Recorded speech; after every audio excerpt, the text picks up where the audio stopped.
Sentry mode activated. Target acquired. Hey there, Hunters, welcome back to the Gunners Guild. Now, I've never actually done a review of a Monster Hunter game because, well, I mean, any of us Monster Hunter mains are extremely biased. I mean, come on, we put like 1,000 hours into these games. How can we say it's bad? So yeah, long story short, Rise is great. I'm gonna keep my personal biases aside though, ignoring all the gunning stuff for now, just to showcase and rate Rise as a whole and not going into the meta stuff. So let's do that. First, I'm gonna talk about visuals. For a Switch game, it's really damn nice. The lighting is a bit bland at times though, like very minimal to non-existent shadows, which is one of my only real complaints about the visuals. I'm kind of a stickler for lighting effects. Good news is that some night cycles on maps, you can really get some nice atmosphere since they're actually pretty dang dark, and you kind of get this will-o-wisp to light up monsters nearby, which does make them look a bit spooky. Other than that though, I think the visuals are pretty dang solid, and I was not expecting it to look this good. The maps in general are very pretty. Since the draw distance is also very high, you can get a really good look at the locales, and just the amount of tiny little details and secrets on these maps is just insane. It's quite overwhelming, to be honest. It's going to take a good long time for us to get used to the maps and the routes within them. If you played the demo, we had the Forest Shrine map, easily the most basic map. All these other maps, insane amount of layers and verticality to them. Like, all these maps are just gorgeous. Now, the monsters are pretty looking too. They're much better than GU, obviously, and they're almost as good as World. I think just due to the lighting being kind of toned down, they don't quite pop out as much. And I know some people are not going to like the way they look, which I understand, because the monsters kind of have like a clay-like appearance at times, but that hasn't really bothered me or had any real negative impact on the game. Now, the last part of visuals I want to mention is that the armors and the weapons are looking dope. Capcom clearly listened to the hate directed at the world's weapons designs, because we're back to having some truly fantastic looking weapons and armors. Paladin armor in particular is very stylish. Very impressed with them all around. Time for some negatives though. First is that there are a lot of glowing effects and particles, and the screen does tend to get messy in some monster fights. Like, the glows for charging, like on bow, heavy bowgun, and greatsword, are kind of annoying. They're really, really bright, and I just don't understand why they're just so invasive. And explosion effects from like Magna Mala or pretty much anything that has a bomb, which there are a lot of, just leave particles on the screen for a second or two, which just gets in the way. It just really bugs me. I know it's a minor complaint, but it's kind of annoying. Now, compounding this is that the damage numbers are also just very annoying. Again, probably not a big deal for most people, but like bow, bowguns, dual blades, anything that hits a bunch of times, you're going to see damage numbers flying all over the place, and they're very bold.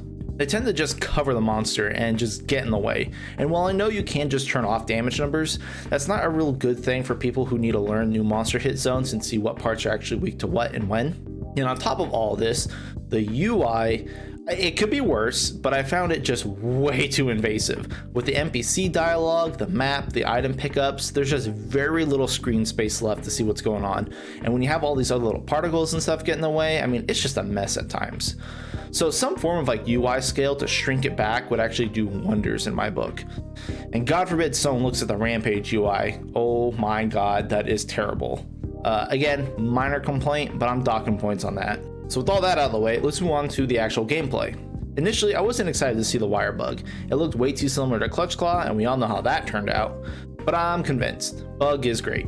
The added mobility really let the dev team to actually open up the maps and make some great movesets on monsters that can be abused by the extra verticality that those bugs allow.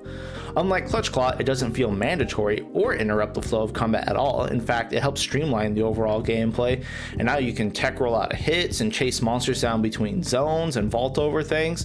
It's just a lot nicer in general. Speaking of zones, really quick, I want to bring up the maps again. Seriously, these are the best maps in Monster Hunter. No other game has got better maps than this. They're full of life and vegetation, foliage, like everything. It's insane. On top of that, they still managed to give some nice open areas to fight monsters without very many obstacles or intrusions. It's a huge step up from World's maps design. I've been very impressed with them, and they're probably the best thing about this game. Like, I literally can't say enough good things about these maps. Anyway, back to the bugs though. With the silk bugs, we also got new moves called silk mines, which are basically hunter arts from Generation. They're mostly mobility based attacks for each weapon. They're nice additions, but for Gunner they're kind of lacking, and since every weapon gets to pick 2 of 3 soak binds, you don't really have very many options. So it's a cool addition, but I kind of wish there was more to choose from here. Now along with these, you also got switch skills, which is a very welcomed addition. Every weapon has 2 attacks in their kit that can be switched for a different one, which is going to change up how your weapon's played. Now I haven't done a deep dive into these yet, but any more customization is a win in my books. Regardless of how bad or good any specific switch skill is, just having options is always appreciated. Anyway, for the actual monster roster, it's pretty solid too. We have more monsters than we did in base world at launch, and since we've seen the roadmap, we already know we're going to get way more monsters in the upcoming months, so that's pretty hype. And the monsters we do have now have been very fun and engaging. I haven't hated a single fight yet, and I'm pretty much full of hate. Even the returning monsters have some nice new tricks to spicing things up, like seeing Tobikadachi throw lightning quills at me really caught me off guard. The new roster of monsters, while relatively small, have all been some of my favorite fights. Even the low rank monsters like Azuchi, Aknasam, and Bishraten, dude, their fights have a great deal of personality behind them, and I love the movesets they have. The only downside to this is that we still have Barioth, so yeah. Now to help us combat these monsters, we have a new pet type you can choose from, which are your Palamutes. These are combat focused companions that attack with you and crank out some pretty respectable damage, unlike your Palicos, which typically use more support oriented skills. Now you get to pick your companions, so you can have 2 Palamutes, 2 Palicos, 1 of each, your choice. Even a multiplayer with 4 hunters, you can still have 1 Palico or 1 Palamute each. The Palamutes also have the added bonus of being rideable, so they help you get through the maps a lot easier. So I mean, how often are people going to pick cats? Come on. Now the companions in Rise have a much more in-depth gear and skill system, very close to what Palicos and Prowler had in Generation and Gen U. You get passives and active abilities for both your companions to set up, and Palicos and Palamutes can still be scouted based on their abilities or looks, just like in Gen and Gen U as well. So overall, they're a big step up from World's Palicos. Now all that being said is great and dandy, but I do still have a major complaint with the whole gameplay here, and that is Rampage. One of the new types of hunts, Rampage pits you against a horde of monsters while you play tower defense and keep them at bay. Ultimately, I don't enjoy Rampage. It's long, it's repetitive, and rather boring, and I know the Apex hunts are cool, and there's a couple Apex monsters. I think there's only 2 though right now. I think it's just Arzuros and Mizutsun.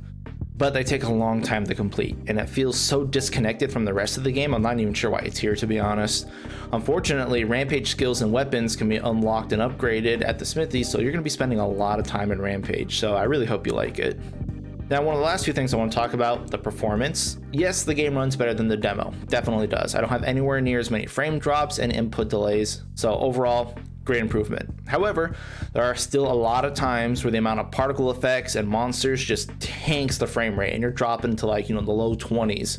Not the best thing to play after coming from World on PC, but it's, again, not a deal breaker for me, at least not yet.